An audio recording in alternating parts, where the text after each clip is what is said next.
1. Sejarah suku Toraja. Dulu kala Toraja bernama Tondok Lepongan Bulan Tanah Matarik Alo.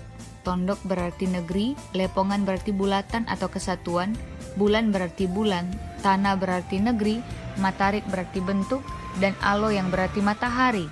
Sehingga secara keseluruhan mengandung pengertian sebagai negeri yang bentuk pemerintahan dan kemasyarakatannya merupakan kesatuan yang bulat atau bundar, seperti bulan dan matahari. Nama yang panjang dan indah ini merupakan sebuah metafora yang dipakai oleh orang Toraja dalam menyatakan prinsip hidup mereka, di mana berbagai unsur dalam kebudayaan Toraja ini begitu meresap dalam kepribadian masyarakat. Suku Toraja adalah suku yang menetap di pegunungan bagian utara Sulawesi Selatan, Indonesia. Kata Toraja berasal dari bahasa Bugis, Toriaja, yang berarti orang yang berdiam di negeri atas. Pemerintahan kolonial Belanda menamai suku ini Toraja pada tahun 1909. Wilayah sekitaran Teluk Tonkin yang terletak antara Vietnam Utara dan Cina Selatan adalah tempat asal-usul suku Toraja. Awalnya, imigran tersebut tinggal di wilayah pantai Sulawesi, namun akhirnya pindah ke dataran tinggi.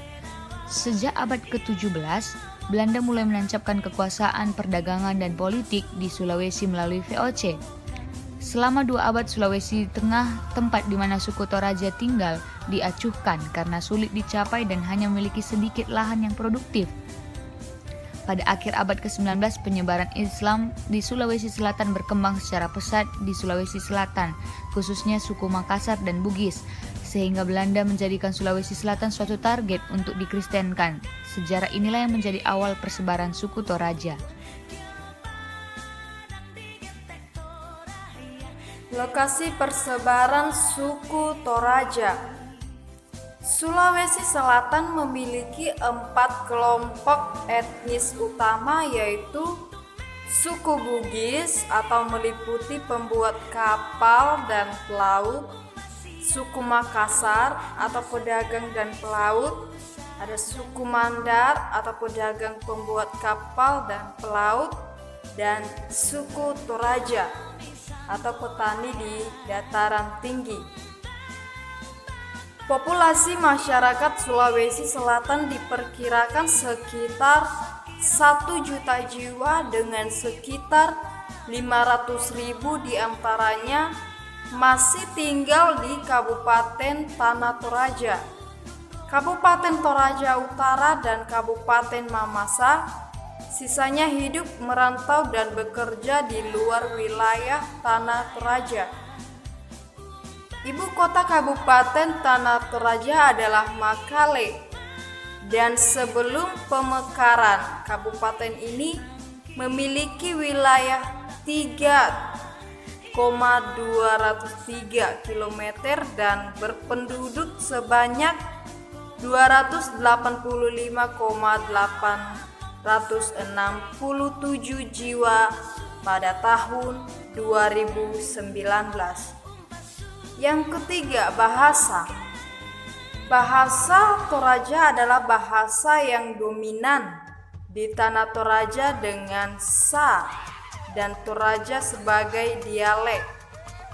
Bahasa yang utama, bahasa Indonesia, sebagai bahasa nasional dan bahasa resmi yang digunakan oleh masyarakat. Akan tetapi, bahasa Toraja pun diajarkan di semua sekolah dasar di Tanah Toraja. Ragam bahasa di Toraja adalah Kalumpang, Mamasa, Taitalondo, dan Toraja Sadan. Adapun sistem kepercayaan suku Toraja, mayoritas suku Toraja memeluk agama Kristen, sementara sebagian menganut Islam dan kepercayaan animisme yang dikenal sebagai Aluk Todolo. Pemerintahan Indonesia mengakui kepercayaan ini sebagai bagian dari agama Hindu Dharma. Aluk Todolo adalah agama atau aturan dari leluhur. Aluk artinya agama atau aturan, sedangkan atau dolo adalah nenek moyang. Sistem politik. Tongkonan adalah rumah adat orang Toraja yang merupakan tempat tinggal, kekuasaan adat, dan perkembangan kehidupan sosial budaya orang Toraja.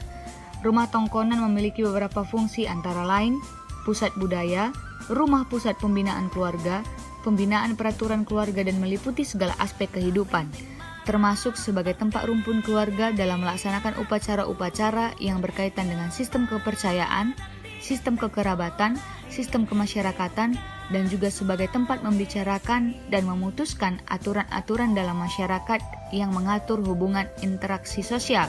Sistem kekeluargaan. Keluarga adalah kelompok sosial dan politik utama dalam suku Toraja. Setiap desa adalah suatu keluarga besar.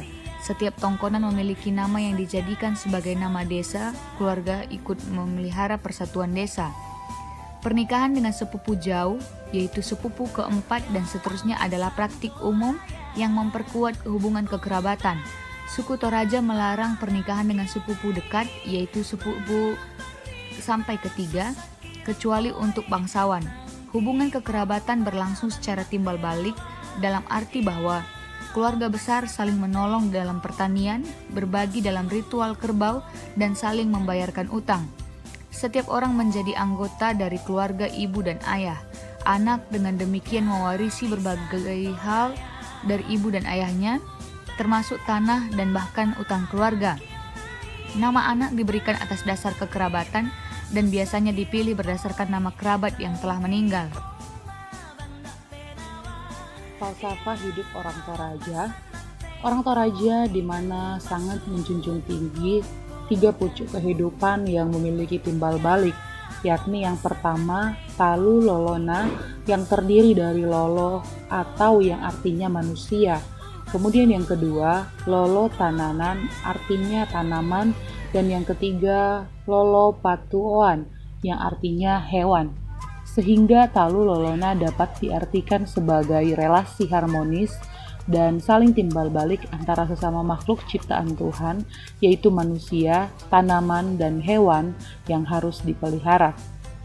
Masyarakat adat Toraja memiliki suatu pandangan hidup bersama, yaitu Misa kada di Potuo, Pantan kada di Pomate, yang artinya adalah satu kata kita hidup, tapi jika kita masing-masing berbeda, kita akan mati. Stereotip positif etnis Toraja antara lain yaitu ramah, tekun, solidaritas yang kuat, dan toleransi. Sedangkan stereotip yang sifatnya negatif yaitu berlebihan, gemar berjudi, kurang bersih, dan gengsi. Kemudian ciri khusus khas orang Toraja yaitu yang pertama tempat wisata yaitu patung Tuhan Yesus dan negeri di atas awan. Kemudian upacara pemakaman atau rambu solo, kemudian berbagai macam kuburan, ada kuburan gantung, kuburan batu, kuburan goa, dan kuburan pohon.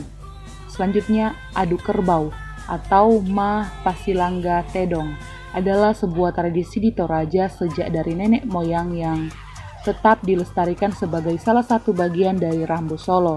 Selanjutnya rumah adat Tongkonan, kemudian adu kaki atau Sisemba. Acara ini diadakan setelah panen sebagai ungkapan rasa syukur atas hasil panen. Kemudian ada kopi Toraja dan tenun Toraja.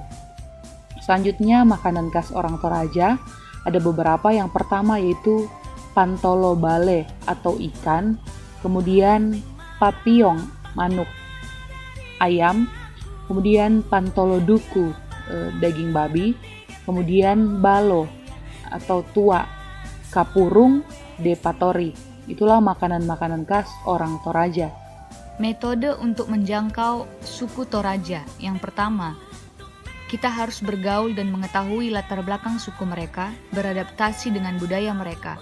Yang kedua, membangun komunikasi yang baik dan menghargai setiap keberadaan suku mereka. Yang ketiga, jadilah keluarga bagi mereka dan jadilah teladan terang bagi mereka. Yang keempat, sampaikan firman Tuhan. Kure sumanga na puang moratu umpasake.